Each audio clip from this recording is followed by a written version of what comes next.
Hello YouTube family, हमारे channel में आप लोग को स्वागत है। तो आज बैड न्यूज है। क्या है तो मैं बताना चाहती हूँ। निशा गोरखपुरिया जो कि मछली की तरह तड़पती थी, उनकी चैनल बंद हो गई है क्योंकि वो चैनल में क्या दिखाती है क्या सुनाती है आप लोग जरूर देखते होंगे उनका वीडियो। तो आप लोग क्या करें, उनका चैनल बंद हुआ है तो सही हुआ है या गलत, आप लोग कमेंट में ज़रूर बताना। जिसके नाम से वीडियो बनाती थी वही उन पर उल्टा वार कर दिया, क्योंकि उल्टा सीधा वो ज़रूर बोलती थी और सबको हंसाती भी।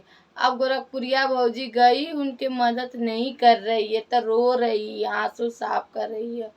और सालू दीदी भी क्या उसको सपोर्ट करेगी, क्योंकि उसको तो भी उसके नाम से बहुत वीडियो बना रहे, वो भी नहीं कुछ कर रहे। फिर उसके बाद रजनी के नाम से भी वीडियो है, मालती चौहान के घर पर भी गई, उनके नाम से भी वीडियो बना के उसी को बेइज्जती करी थी। तो निशा, तुम्हारे चैनल इसीलिए ना बंद कर दिया गया।